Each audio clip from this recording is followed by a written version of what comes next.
Hello friends, welcome to your own channel easy learning. Easy learning channel का एक ही M है, आपकी learning को इजी कर देना ताकि आपके लिए कोई भी टॉपिक समझना एकदम इजी हो जाए।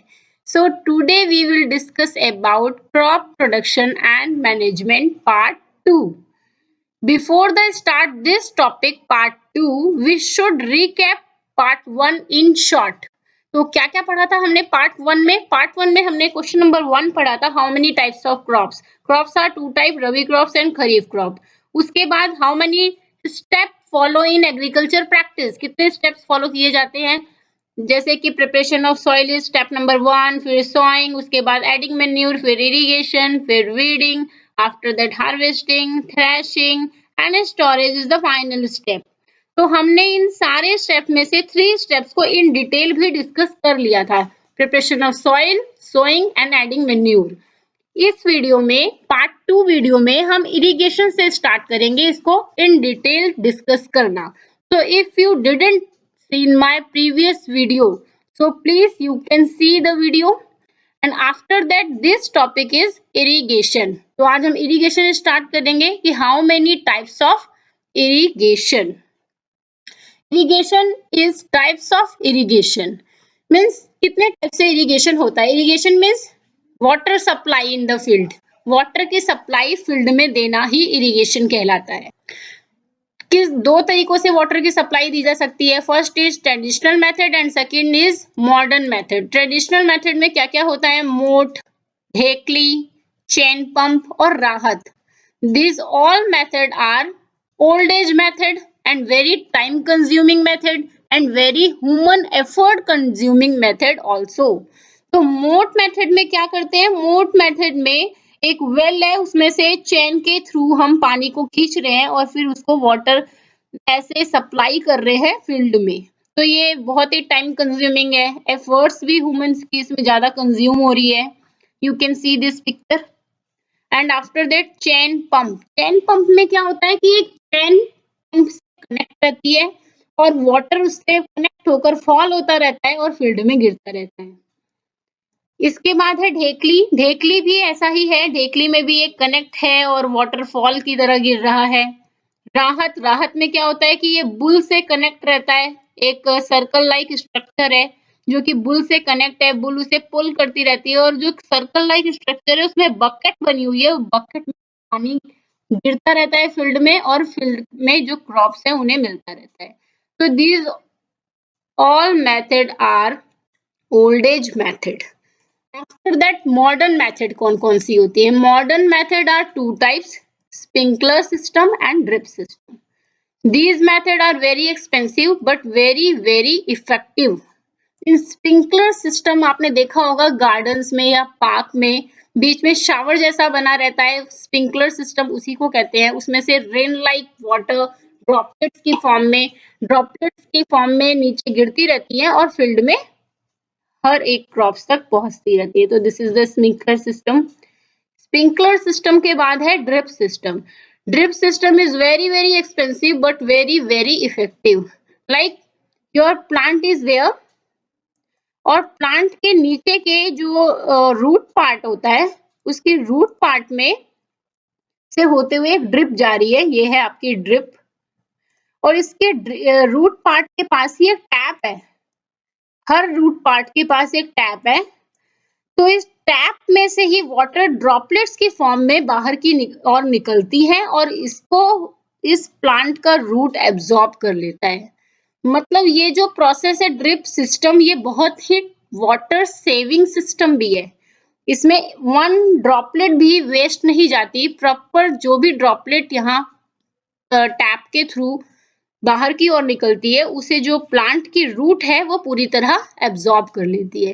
तो this system is very effective system and both are system are modern method. तो टाइप ऑफ इरिगेशन 2 तरीके से होता है, एक ट्रेडिशनल मेथड, एक modern method. After that weeding. Weeding means removal the excess grass, excess crop from your grains. जो भी excess grasses या क्रॉप्स हमारी ग्रेन्स के आसपास आ गई है उनको हम वहां से रिमूव कर देते हैं। तो ये रिमूव करने के भी 3 तरीके हैं। 1 इज खुरपी, second is seed drill, and third is spraying 2,4-D. Spraying 2,4-D toxic spray होता है जो कि प्लांट्स के ऊपर स्प्रे किया जाता है, but sometime this process is safe and sometime is not safe, so this process is not recommended, but खुरपी and seed drill is something that recommended. तो वीडिंग प्रोसेस क्यों इंपॉर्टेंट है? वीडिंग करना इसलिए इंपॉर्टेंट है कि अगर हमारी क्रॉप्स के आसपास अनवांटेड क्रॉप्स आ गई हैं, तो जो हम उनको न्यूट्रिशन प्रोवाइड कर रहे हैं थ्रू मैन्यूर, वो प्रॉपरली हमारी क्रॉप्स को नहीं मिलेगा, वो ज्यादा अमाउंट में अनवांटेड क्रॉप्स और ग्रासेस को मिल जाएगा।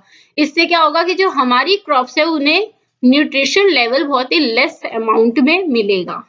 सो weeding is the process for unwanted part को हम वहां से रिमूव करना वीडिंग कहलाता है, जो कि खुरपी, सीड ड्रिल और स्प्रेइंग 2,4-D के थ्रू किया जाता है। After that harvesting. Harvesting is very important step, because इतनी सारी प्रोसेस के होने के बाद, इतने हार्डवर्क के बाद अब हमारी क्रॉप्स हमारे लिए एकदम रेडी है, जिन्हें अब हमें क्या करना है? कट ऑफ करना है, चॉप ऑफ करना है, वहां से कट करना है। तो हार्वेस्टिंग दो तरीके से की जाती है। फर्स्ट इज सिकल जो मैनुअली होती है, एंड सेकंड इज हार्वेस्टर जो कि बाय मशीन होती है। तो सिकल में जो ये जो सी शेप लाइक नाइफ है, सी शेप की तरह ये दिखता है, इस नाइफ के थ्रू हम अपनी क्रॉप्स को कट करते हैं, चॉप ऑफ करते हैं। तो one is sickle and second is harvester by machine. ये मशीन के थ्रू भी हम अपनी क्रॉप्स को कट ऑफ कर रहे हैं। तो harvesting is both of them. After that threshing. Threshing means हमारी जो क्रॉप्स चॉप ऑफ होने के बाद, कट होने के बाद हमें मिल गई है, उनमें से हम हस्क पार्टिकल को रिमूव करेंगे। Remove the husk particle from the grains. अब उसको रिमूव करने के भी थ्री मेथड है, लाइक वन इज मैनुअल।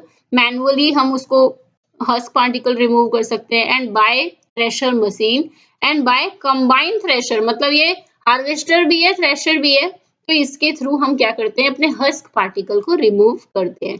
तो this is the combined thresher, this is thresher and this is manual. After that storage.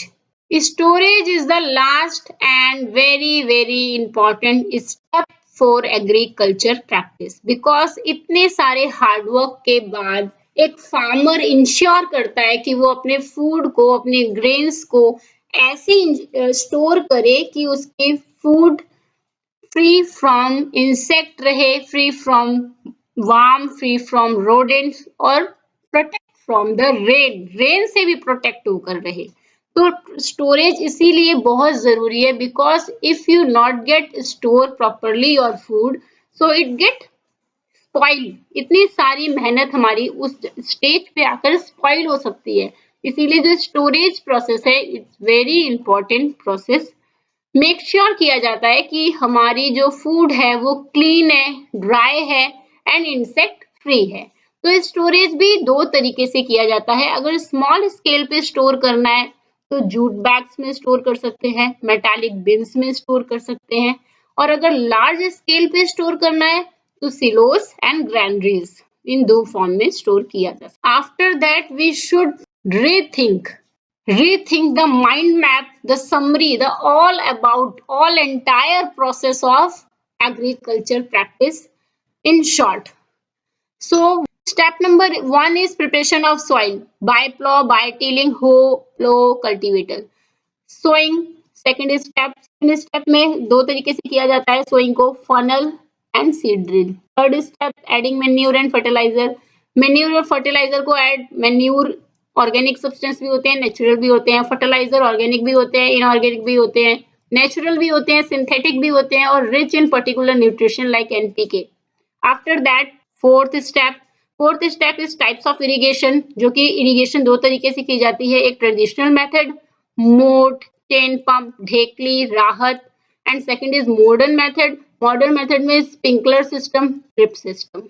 After that weeding is by khurpi, by seed drill, and by sometime is 2,4-D. Not always. This is not recommended. After that, sixth step is harvesting. Harvesting is by sickle, by manually, and by machine harvester. After that, seventh step, threshing. Threshing is by manually, by machine, and by combination of thresher and harvester, both of them. After that, final and very very important step is storage. Storage in a small scale, jute, bag and metallic bin, and large scale silos and granaries. So this is the entire process. This is the entire process of agriculture practice. So this slide is very important for you. Recap all the steps in short. After that, this is the last and final topic is animal husbandry.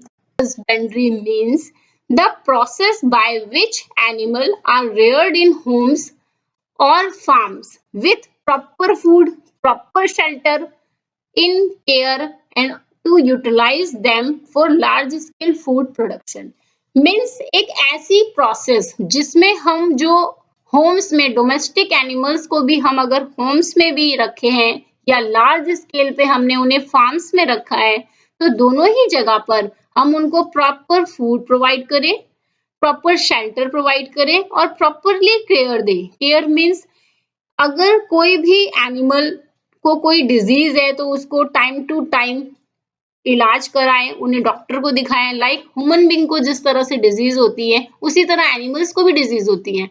Animal को भी time to time injections लगवाएं, उनको routine checkup कराएं, उनको disease free रखें. तो ये होता है केयर में.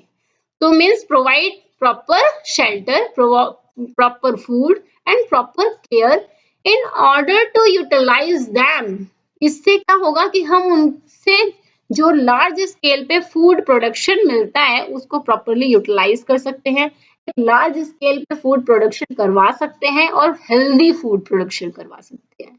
So this is the very important step for animal husbandry. So all topics are completed. If you understand all the topic clearly, so it's good, very good, done. But if you have any doubt, any question, so please ask me in the comment section. Thanks for watching this tutorial. Like, share, comment, bell icon and please subscribe.